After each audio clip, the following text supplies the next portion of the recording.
timekeeper. Are we on track? Are we okay? Are we behind schedule? Apa yang kita buat? So this is what talk about project monitoring control. Well, this is area of concern to everyone. Now people work based on IT. There is always a software around. Just a matter of which one do we choose. As a client, macam kita JKSP dulu, saya akan jangka dulu dan Mahat, kita itu pada kontraktor, kita nak semua kontraktor berguna pakai Primavera P6. Kita tak nak Microsoft Project. Primavera P6 ni lagi banyak feature dia. Kita boleh integrate program dari satu kontraktor dan kontraktor lain. So monitoring tool, this is called monitoring tool. But of course, somebody to operate this, the person, whoever the person play the lead role ni, dia kena faham the function dia lah. Dia tak seperti dia pakar dalam pakai software ni. Bagi saya dulu, it's all about timeline. Bila saya prepare myself for meeting, saya dah ada information ni yang dibagi feedback oleh staff ni untuk saya berinteraksi dengan pihak kontraktor dan I control. So that's how. Dan kita ada kerja interfacing, just to share. Macam kita ada satu contoh di mana kita design build kontraktor dari China dengan UAM. So kita share untuk makluman tuan-tuan jajaran jam tandu Pulau Pinang yang kita ada sekarang ni, sebenarnya laut dia tak dalam. Yang bahagian dalam pun yang jajaran yang hampir di sebelahan Pulau Jogja mengalir ke pulau, di mana at that time paling dalam pun 10 meter saja. So isu yang kita ada semasa kita nak buat jambatan ni, macam mana kita dapat kerja piling sedangkan air dia cetek. So that's why at that time kita gunakan pakai syarikat China ni untuk dia membuat kerja-kerja dredging. Dredging ni maknanya dia mengorek dasar laut tu untuk pastikan kapal dapat lalu, kapal dredging, kapal piling. Dalam masa yang sama pun UAM pun nak tumpang. Bila tumpang tu yang jadi isu ada GC pada pelanggaran kapal dan sebagainya lah. Masa dia kata kenapa dia nak guna pakai dia laluan sedangkan itu dibuat untuk kontraktor dari China, tapi itu daripada komen daripada orang-orang di Medan. Tapi dalam kontrak kita lain. So tugas kita sebagai klien ni memastikan dan you ikut cakap saya dan kita satu kita dekat. So untuk menjalankan kerja macam ni, that is why this activity comes. Bila saya mengambil peranan orang-orang yang menyelesaikan ni, tentang boleh pengalaman saya dan tentera tu. How do I handle these people? How do I put myself command? Kalau waktu nampak aktiviti yang tak betul, tak mengacau meeting, saya suruh dia keluar.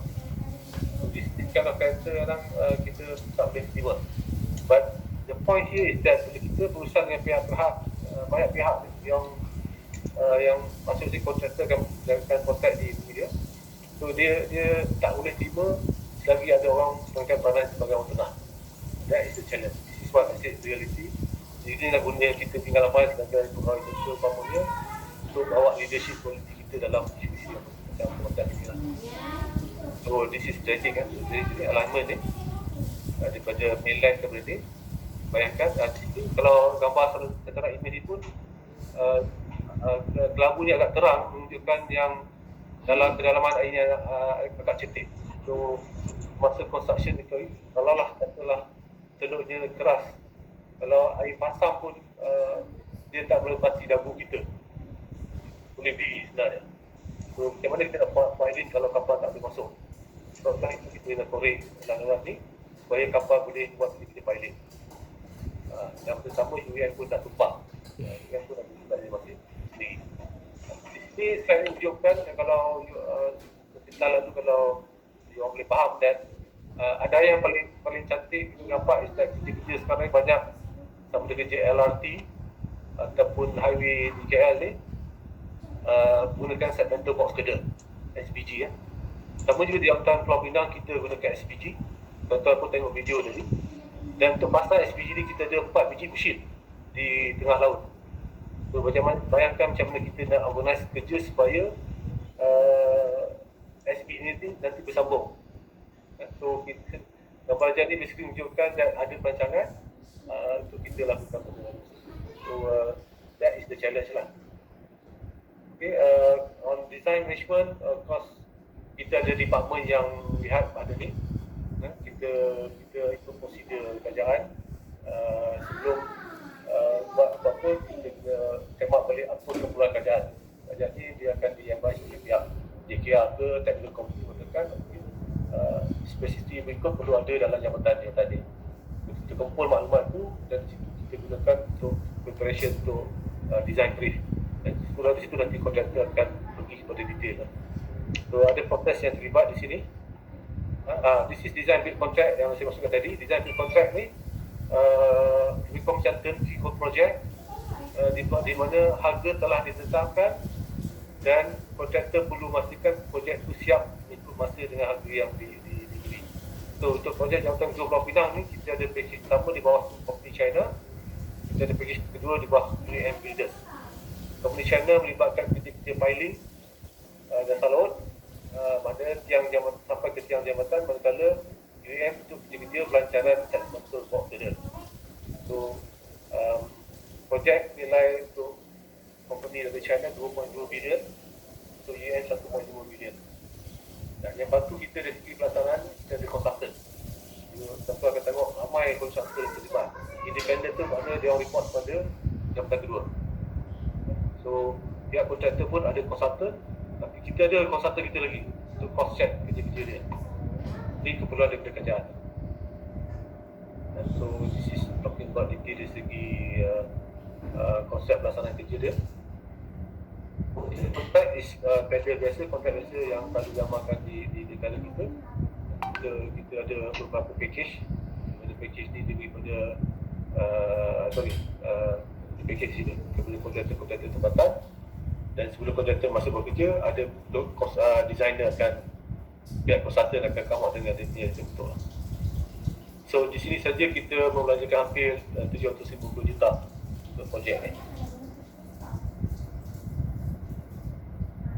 This is of course 750 juta. So di sini bila kita laksanakan ni pun tertakluk pada undang-undang ataupun arahan perbendaharaan, maknanya pelibatan kontraktor lokal must be at least 30%. So why dia tentu tambahan kepada itu, kita pun nak transfer teknologi, expose local contractor consultant for projek-projek yang bernilai besar, dan supaya economic development, kontraktor yang ada di Persekitaran Pulau Pinang dan utara pun dapat mengambil bahagian. Dan yang penting kita dapat create job opportunities untuk masyarakat tempatan. So dalam kita punya dalam design for minimal maintenance, banyak inovasi yang diperkenalkan, di mana kita tahu the challenge is structure di tengah laut, banyak kesan atmosfer yang boleh menggugat ataupun ada efek kepada kekuatan struktur jambatan. Boleh chloride efek, dia boleh keluarkan struktur yang ada kandungan besi boleh berkarat cepat. That's why kita dah anticipate bila ini akan berlaku. So dari pilihan material yang dipakai pun kita dah advance. Bila contoh kita ada cathodic protection system, social coating ini untuk tahan karat, untuk bila stifat, kita ada high strength concrete. Kalau siang bayangkan, tuan-tuan bayangkan, untuk dapatkan structure ni siap ni, kita bermain dengan timing, di mana pasang surutnya air itu penting lah. Ketua konkrit yang boleh keras dengan cepat, dan boleh dia baik time, dan konkrit tower ni or technical, hydraulic concrete dan sebagainya. Okay, and then this satu maklumat tambahan yang mungkin tuan-tuan tidak aware, atas jambatan kita ataupun parapet jambatan kita ni sebenarnya lebih tinggi daripada jambatan pertama Pulau Pinang. Kita dah upgrade pada TL3 kepada TL4. Maknanya kalau orang nak terjun nak bunuh diri pun dia akan ambil sedikit masa. Pelanggan berbeza memang tempat untuk bunuh diri ni biasa di jambatan pertama dan dah jangkit ke jambatan kedua Pulau Pinang. But there are features that kita dah perkenalkan dari awal, mana ketinggian kita pastikan dia akan masa untuk panjat. Dan jambatan ini pun kita dilengkapi dengan CCTV system lah. So untuk jambatan kedua Pulau Pinang pun kita ada separate motorcycle lane, maknanya ada barrier ni. instructor di sebelah sana. Sedangkan yang pertama tak ada apa-apa. Macam ni lah, dia orang suka ni free flow untuk semua kenderaan, which is quite dangerous. This is technical, cable stay, bukan masa untuk bagi penerangan, tapi mid span kita tu sama jam pertama, ini ada kabel lah, cable stay bridge. Kenapa? Sebab kita perlukan ini cross section drawing kan, kita perlukan, bukan ini sebenarnya secara teori untuk laluan kapal lah. So laluan kapal itu besar daripada jarak tier yang biasa. So bila kita ada bukan yang lebih besar, so one of the reason kita perlu mengambil reka betul ni disebabkan itulah.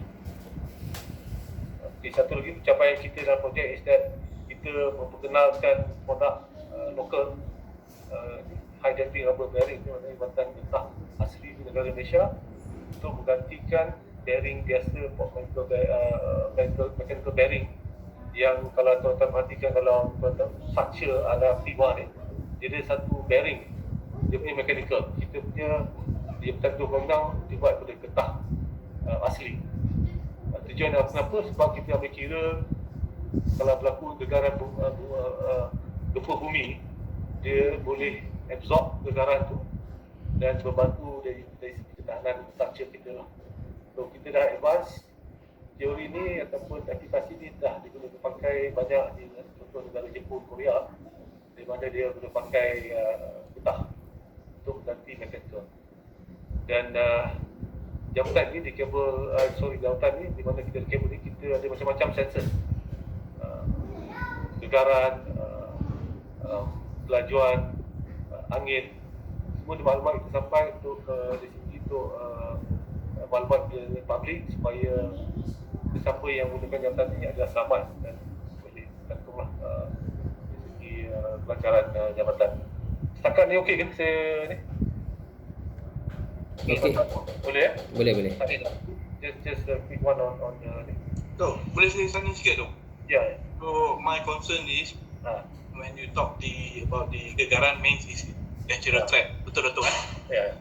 So, since you talk about gegaran, adakah kita akan berkira berkenaan ada natural disaster, meaning that macam apa tu? Tsunami. Yeah. Bila berlaku tsunami, salah satu negara yang teruk adalah Penang. Ya.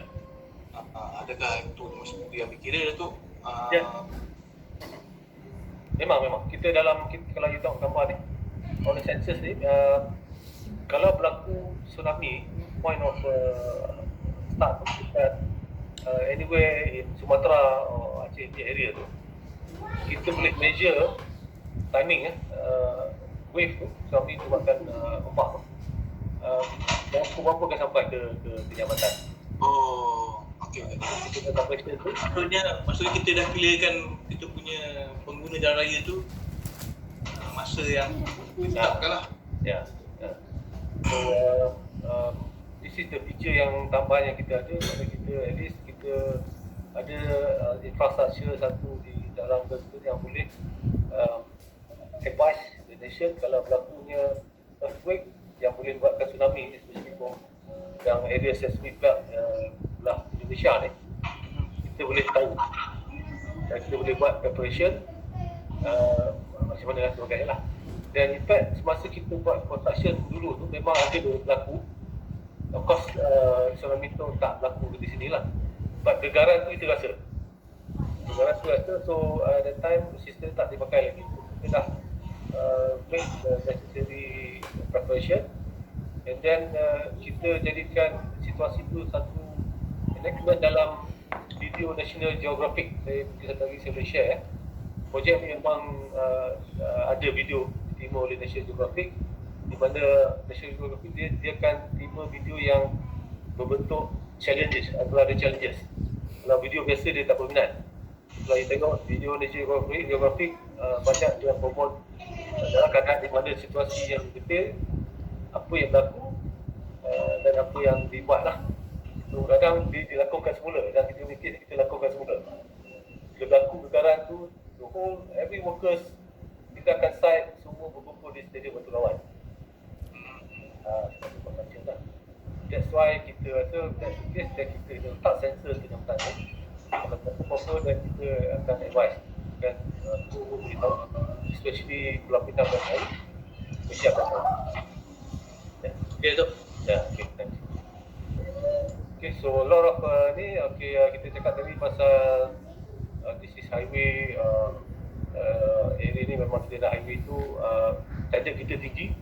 Kalau orang menuliskan kereta pun dia tak rasa bergoyang, dia boleh menulis dalam kereta.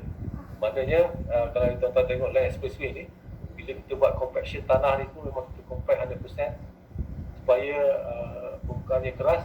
Bila kita image nanti, bila public kenal lalu, dia akan rasa smooth. So this is the standard lah, yang IRI ni, International Roughness Index, itu 20 km lah, di ungkapan. So saya lupa nak beritahu dan memang bila kita started the project ni, kita nakkan projek ni jadi world class. So because yang pertama ni adalah terpanjang di Southeast Asia, sekarang masih terpanjang lah. So we are proud of that. So banyak teknologi diperkenalkan. Quickly ni contract procurement, cerita pasal macam mana kita uruskan kontrak. So so this is where ideas kita share, pengalaman lepas kita pakai, dan whoever dalam team yang involved akan bagi cadangan. Okay, so sama ada bentuk construction, consultancy, dan seterusnya macam mana kita mentapik kontrak. Tapi kontrak is very important as well, because di situ kita control di segi cost. Kita banyak agreement yang kena buat, banyak agreement yang perlu dibuat perubahan dan sebagainya. So lot of things that we need to consider. So this process, tunggu lulusan. So everybody is interested. Bila kita buat projek kerajaan ni, audit negara berminat, public accounts committee berminat, time to time dia datang buat inspection, memang tak senang duduk dia buat je lah. That's why kita belajar dari segi Parti Pemangkang berminat tu. Ya. Parti Pemangkang berminat. Betul. Because pada that time masa saya start projek tu, kajian Pulau Pinang baru dia ambil alih dari DAP. So bayangkan the challenge I have to face. Saya 2 kali kena briefing dengan Lim Boy Eng. So kita tahu strategi dia boleh buat tu di dalam masa, tapi kita impress that sebenarnya dia nakkan projek ni juga. Cuma dia punya, sorry I'm not talking politik here, but negative thinking tu kalau daripada government masih kuat. Bagi dia 4.5 bilion ni sebenarnya mungkin 2 bilion je, 2.5 bilion balik. Kita lah suruh jawab, kita lah ni. That is the challenge, but to me at the end of the project, tak ada benda yang diganggu sebenarnya. So let the politics, antara politician ni dia yang hidup. So the only question yang saya tak boleh jawab dan boleh terima is that dia tanya saya pada tu, tol berapa? Sebab yang pertama RM8.5, 7 yen, kita dalam agreement kita kerajaan RM8.5. Tapi kita tak boleh lebih RM8.5 tu. Dia mati-mati nakkan information tu supaya dia boleh selesaikan that issue lah. Macam lah, that's why I said when talk about challenges, encumbrances kita ada tu, kita diri kita, macam kita bawa diri kita untuk berhadapan dengan pihak-pihak yang itu lah, pembangkang, lampu, ahli politik, PN ke, macam-macam kita kena pandai bawa diri lah. Okay, action management, of course, dalam mana-mana projek, I think always principle yang kata that we must make sure that we achieve that QCT, cost, quality and time. I think that one is basic principle mungkin yang dia ajar. Make sure that we do this project within the cost, with the right quality and within the allowable time. Cuma sekarang kita ada extra requirement, make sure we comply to the environmental, safety and health requirement. I think that is basic principle lah. I think everyone should know. It's applicable to any project, sama ada infrastructure tu, projek lain. Pasas tu masih di situ. So, dan kita kawal kontraktor dan sebagainya. Okay, this is what I said about environmental. Environmental pun kita really focus on that one because just to share, bila projek-projek mega infrastruktur berjalan ni, ada saja pihak yang ambil kesempatan. Di Pulau Pinang masa tu yang ambil kesempatan isi golongan-golongan nelayan lah. Di Pulau Pinang banyak peternakan ikan dalam sangkar, semua claim ikan mati, ikan tepi pesisir pantai pun mati, semua nak claim. So this is where kita berada dalam berhadapan dengan situasi. Suddenly bil sampai kat kita 30 juta. Macam mana kita handle tu kan? So sometimes this is where knowledge kita yang kita belajar, kita dapat experience, kita pakai untuk negotiate lah. Untuk itu saya memang handle personally daripada 20 juta, kajian setuju yang 56 juta, 56 juta saja. Kita submit kita punya recommendation kepada kerajaan. Yang responsibility ya. Safety yang seorang saya sebutkan tadi, this is paramount. Dalam projek ni, tahu saya yang ada macam 3 orang. That's why dari segi safety ni yang kalau kata, kalau ada demonstration, kalau ada lawatan, orang nak tengok, kita semua well prepared. Memang tak berlaku apa-apa. Dalam kes yang berlaku ni selepas orang balik, dalam proses itu untuk kemas, di situ dah berlakunya diset ni. So I always advise dalam kelas-kelas saya yang lain, jangan ikat, jangan fikir dan apa ni, you are okay dari segi preparation, comes the day tak berlaku apa yang happy. Because bila kita leave the site, tinggal pergi Bangla, China ni, dia main suka je, di situ yang berlaku kejadian. Memang dia punya kes kita berlaku selepas death. So it's a lesson learned. I think for tuan-tuan kalau nak guna pakai, take my advice that don't take for granted lah. For demonstration, for show semua perfect, tapi bekas security kita punya start kita dah ambil mudah, kita happy, nation dapat di lautan berjaya dan sebagainya, kita punya site. Tak lama lepas tu dapat panggil kau, ada orang injure, orang mati. Yeah. So green technology is the thing. Sebagai penggunaan teknologi hijau, projek ni semua ada. Banyak pun dari segi pilihan barang construction pun kita ada green element, teknologi elemen dalam tu. So kita berhasil juga lah. Projek aktiviti apa masa kita buat apa ni mesti dia pilot. Green technology.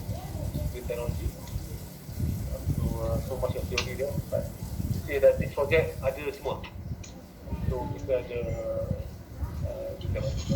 So dari segi okey, yang kita ada risk and audit management, dan semua Azman ada Azman mention. Because again tapi tak express kita semasa ambil pihak specialist kita luar lah, PND lah, ambil projek. So government nakkan pihak yang ada status, bukannya ABC punya konsultan di mana-mana. Projek 40 bilion kenalah ada company yang top 4 dalam country ni, KPMG. So bayangkan kita ni dilibatkan pihak modal-modal pihak dan content dia assessment review dan sebagainya yang detail. So dia will be ada facilitate kita. So banyak requirement kita macam ni. So hope the cost list will involve different subject matter quite detail, but I'm show you that kalau tuan-tuan ada belajar, di sinilah teori ni diguna pakai. So boleh saya report. Okay, yang finally yang paling penting saya sebut awal tadi, document management system. Document management system ni kita tak boleh lagi simpan dalam ABA file. Kita dah kena pakai IT base. So kalau ada apa-apa pun kita kata please refer to this link. Dan kita ada kita menggunakan buat isu, kita ada this software yang kita adopt, kita implement. So that's why kita pastikan that information tu ada integrity, which will enhance the corporate value and accountability of the organization. Secure, integrity, admissible, accessible, timely information dan sebagainya. So nowadays it's all IT. It's still for personal, macam saya akan simpan document, but the rest I just get my link so I go lah. and they will scan the copy dan sebagainya. So that is how important this. So this project has everything. So finally, before I go back to email sikit, apa yang kita boleh share di sini, apa yang saya boleh share di sini is that antaranya, a successful project management is dependable on how good and effective is the leadership on the ground. Sama macam tentera juga, kita, kalau leadership kita ni memang tak efektif, you see a lot of good not good things happening. Again, this is the word. I have been tested in my case. Saya ada waktu saya dah kita projek saya cuba-cuba untuk involve projek lain. I've been tested by people that they have a lot of problems basically quality control website ni. I don't know how dengan performance report dah nanti banyak. What do you think is the problem? Dan saya dah share jawapan. It all depends on leadership. Leadership yang menentukan sama projek tu berhasil atau not. Then definitely you give me the right answer. So kita come from that background, kita dalam tentera, bila kita sebagai seorang pemimpin, this is where kita make use of kita punya kemampuan kita. That's point number one. Point number two is all about establishing a good team and leveraging resources effectively. Knowledge of project deliverable strategi and plan is paramount. Maksudnya kita bukan kerja seorang, kita bekerja sendiri. Kerja sendiri. Dan kita leverage kita punya resources yang ada.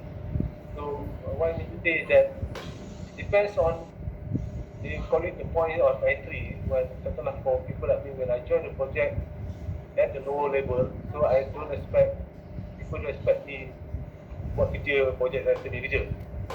But if I were to join project later, their expectation very high. But bila kita di bawah ni, kita tu dah kita seorang, kita ada berapa ramai orang lagi yang akan bantu kita dapat projek ni.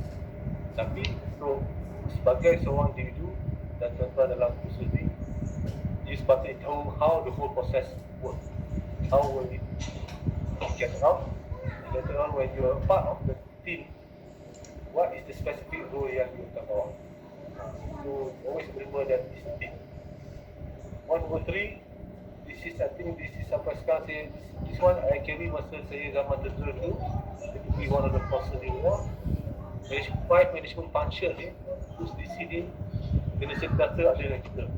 Sebagai leader, kemudian kita untuk plan, organize, staffing, directing dan control. Maka kita should be able to merancang, kita should be able to organize orang, staffing, siapa-siapa yang kita rasa sesuai untuk sama kita dalam tim. Directing, biasa, mengarah. Waktu kita apa kita nak buat, apa yang kita patut bagi, kita boleh mengarah. Dan finally kita kontrol. Jadi elemen ni kena ada dalam seseorang semua leader. Fourth point, applying project management skill principle is like going to the battlefield and fight with the conflict. Maksudnya kalau samakan dengan tentera, kita pergi projek ni kita pergi berperang lah. Berperang bersama rakan-rakan kita. Similarly, the project theories are brought to the field and responsibility are delivered to the project members. Knowledge is tested through practical application with real scenario. Di luar sudah scenario dia. Kita belajar teori, comes to application, might not be exactly the same, tapi you take the real situation. Why what I said in the beginning tadi, you get me, saya datang pada industri.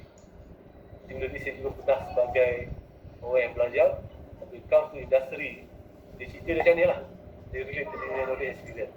Bukan kata yang kita ni tak pentingkan information story. Yes, we need to know. But the reality is that diri kita sendiri, bawa diri kita sebagai orang yang akan makan panas nanti dalam projek. Next point, the success of project is through teamwork. Your performance is not graded, but the success is measured by the quality, cost and time. Maksudnya kejayaan projek tu diukur dari segi QCT. Untuk urusan control, monitoring, kita boleh leverage, kita ada management tool. Itu yang kita pakai untuk membantu kita dari segi penyampaian lah. Penyampaian maknanya kalau kita dibagi briefing dan sebagainya. This is important, need to have strong leadership and interpersonal skills. Because you are playing the leadership in your role, you must be able to engage dengan orang. People look up to you as somebody supporter yang boleh buat keputusan dan sebagainya, you must know about the project. Mungkin tak boleh secara detail, tapi at least keseluruhan, because this is important for you untuk buat keputusan. Next one, take charge, be confident, brave and stand up. This is where sometimes kalau kita relate pada, for me, relate to my own personal experience lah, what make me different from my other clique. This is the point I said that I'm confident, I'm brave, saya berani ke depan. This is where kalau kenapa Asyari ni boleh pergi jauh lah, sebab I stand out, I selangkah ke depan daripada kawan yang lain. Dan in order to that, you must be berani dengan confident. And finally, maksudnya Datuk banyak volunteer lah. Volunteer tu lah, media tu tak, it's okay. Volunteer tu orang kata dengan adisi lah. Then itu kita boleh isi, kita knowledge kita pick up ataupun kita ni. Selalu yang the best contoh yang orang ambil is get apa ni, orang kata terbadi sebagai uni mentor, orang yang boleh jadikan mentor. So kalau cari dia macam tu, okay, I want to copy dia punya style lah. So yes, did that dan sebagainya. So finally, towards my lecture today ni, kita ni kena ada good command of English lah. English ni sama dia bertulis ataupun bercakap is very advantageous. Because contract, all the documentation in English, kita tak ada kontrak-kontrak tu bahasa Melayu.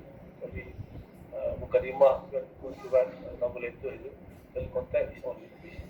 So I always tell my junior officer cakap, tolong, if you want to go far, be good in English. Try. If you don't try, you tak nampak. Tapi kalau you ada, you will stand out. You come to stand out. You akan ada lebih daripada orang lain. Okay, so I basically my slide habis di situ.